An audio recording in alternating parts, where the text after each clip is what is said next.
Hello friends, स्वागत है आप सभी का फिर से एक नई वीडियो में। झारखंड बोर्ड अर्धवार्षिक परीक्षा 2024 कक्षा 12वीं के विद्यार्थियों के लिए 4 अक्टूबर हिस्ट्री के पेपर के लिए मोस्ट इम्पोर्टेंट 40 एमसीक्यू टाइप प्रश्न को देखने वाले हैं। तो अब आप लोग वीडियो के स्टार्टिंग से एंड तक बने रहिएगा। अगर चैनल पर पहली बार आए हैं तो चैनल को सब्सक्राइब जरूर कीजिएगा, ठीक है। और यहाँ से प्रश्न पक्का आने वाला है, ठीक है। तो आप लोग वीडियो में बने रहिएगा। चलिए वीडियो को स्टार्ट करते हैं बिना ही लेट के। पहला प्रश्न है, निम्न से कौन सा स्थल रावी नदी के किनारे विकसित हुआ है। क्वेश्चन को घुमाया गया है, निम्न से कौन सा स्थल जो है रावी नदी के किनारे विकसित है। तो हम सबको पता है कि हड़प्पा जो है, हड़प्पा के साथ रावी नदी स्थित है, ठीक है। तो रावी नदी इसका हड़प्पा जो है इसका बिल्कुल ही राइट आंसर हो जाएगा, ठीक है। चलिए आगे देखते हैं। अगला प्रश्न क्या है, हड़प्पा सभ्यता का सबसे बड़ा स्थल कौन सा है। हड़प्पा सभ्यता का सबसे बड़ा स्थल कौन सा है। तो ऑप्शन के अकॉर्डिंग अगर इसका आंसर देखा जाए तो हो जाएगा मोहनजोदड़ो, ठीक है। ऑप्शन नंबर जो देख रहे हैं मोहनजोदड़ो, इसका बिल्कुल ही सही आंसर हो जाएगा, ठीक है। अगर इसमें राखी गढ़ी रहता है ना, राखी गढ़ी, तो राखी गढ़ी इसका बिल्कुल ही राइट आंसर हो जाएगा। अगला प्रश्न है, सिंधु घाटी सभ्यता में एकमात्र बंदरगाह कहाँ स्थित है। सिंधु घाटी सभ्यता में एकमात्र बंदरगाह कहाँ स्थित है। तो ये लोथल में। ऑप्शन नंबर जो देख रहे हैं बी नंबर लोथल, इसका बिल्कुल ही राइट आंसर हो जाएगा, ठीक है। चौथा नंबर का प्रश्न है, बौद्ध साहित्य के अनुसार भारत में कितने महाजनपदों का विकास हुआ था। बौद्ध साहित्य के अनुसार भारत में कितने महाजनपदों का विकास हुआ था। तो इसका राइट आंसर हो जाएगा 16। ऑप्शन नंबर जो देख रहे हैं ए नंबर में 16, इसका बिल्कुल ही राइट आंसर हो जाएगा, ठीक है। अगला प्रश्न है, दक्षिण भारत में स्थित भारत का एकमात्र महाजनपद कौन सा था। दक्षिण भारत में स्थित एकमात्र महाजनपद कौन सा था। तो इसका राइट आंसर क्या हो जाएगा। इसका राइट आंसर हो जाएगा ऑप्शन नंबर सी वाला, क्या है, अक्षमक। ऑप्शन जो देख रहे हैं असमक, इसका बिल्कुल ही राइट आंसर हो जाएगा, ठीक है। 6 नंबर का प्रश्न पूछा है, अशोक के अभिलेख को सर्वप्रथम किसने पढ़ा। अशोक के अभिलेख को सर्वप्रथम किसने पढ़ा था।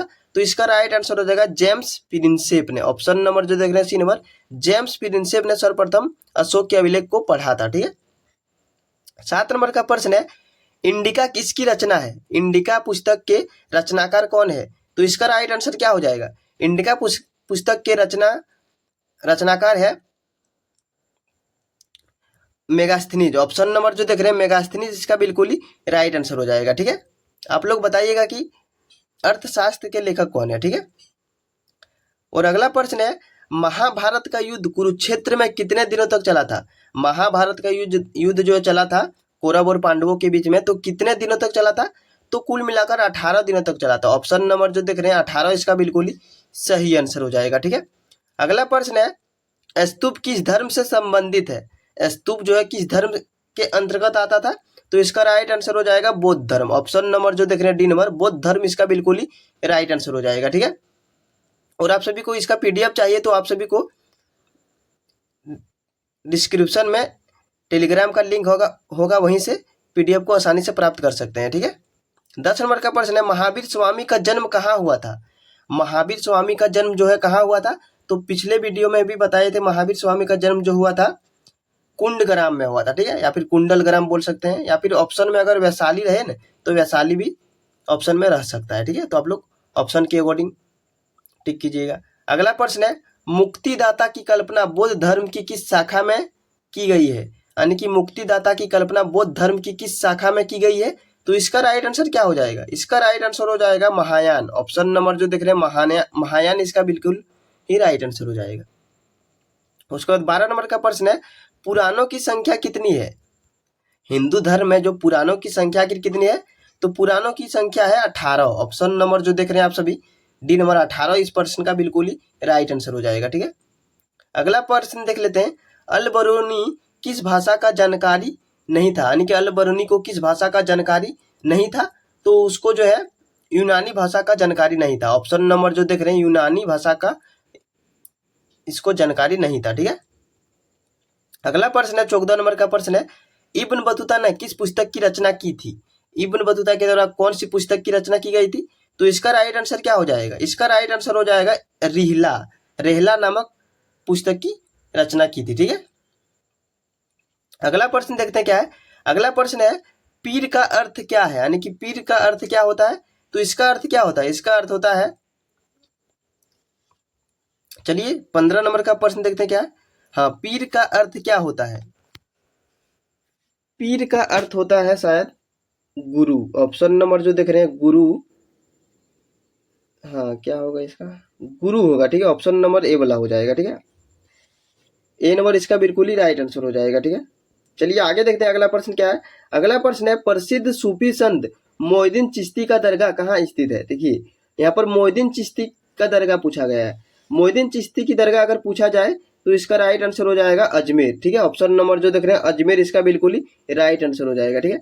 वहीं पर अगर निजामुद्दीन औलिया चिश्ती की पूछा जाए तो क्या हो जाएगा, दिल्ली हो जाएगा, ठीक है। तो आप लोग ऑप्शन क्वेश्चन को थोड़ा देख लीजिएगा।